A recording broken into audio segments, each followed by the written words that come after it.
Hi mga inday na sa Snooky Arizona, taga Australia kuno. Hi, pero bisda kragi hapon.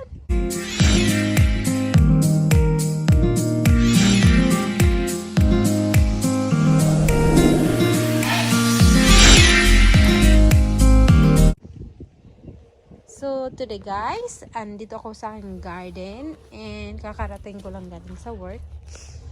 And gusto ko lang i-harvest, quick harvest ang aking radish. Ayan. May isa na akong na-harvest. Matagal na kasi siya. I-harvest natin. Ayan. Fresh na fresh. Fresh na fresh. Ayan. Diba? May isa maliit. Maliit. Ay. Ayan. So, ayan yung iba dito. Ito pala yung potatoes. Potato. Tignan natin dito. Malaki na. Parang maliit. Hi, darling. Woohoo! Radish. I harvest my radish. Red radish. Look, you love this one? Yeah. Yay. You get raw radish, you wash that. You get raw radish. I can't eat it anymore because I've got no teeth. Yeah. But you don't even peel it, you just put salt on it and eat it. Beautiful. Yum. Still more here. Look at my cherry tomato, darling. Yeah, I know, you get big. Getting bushy. I got more here. It's tiny. But I got hips there on the other side. Look. So I just planted this one few days ago and look at that, it's getting crazy. Must be good soil. Yeah, they love the soil. Look. Darling. Wow. Wow, look at that. Big one. And see?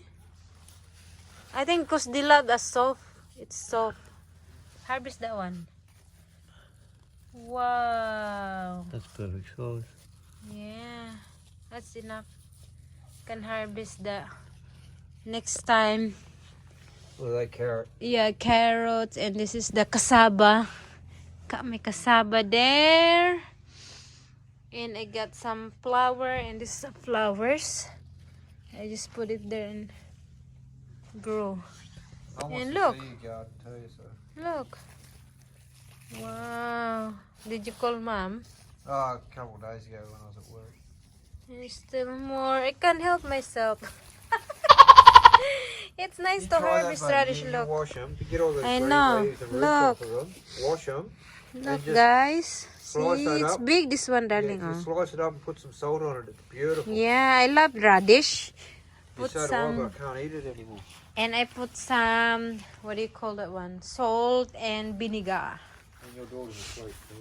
Ah, that's why. I wonder. There's still more big here. See? You let them grow. Did it grow? You got enough out. Yeah. I got enough out. And yeah, that's it for now, guys. I just quick show you my radish and harvest some of it. And see you on my next one. Babu! Salamat kaayo!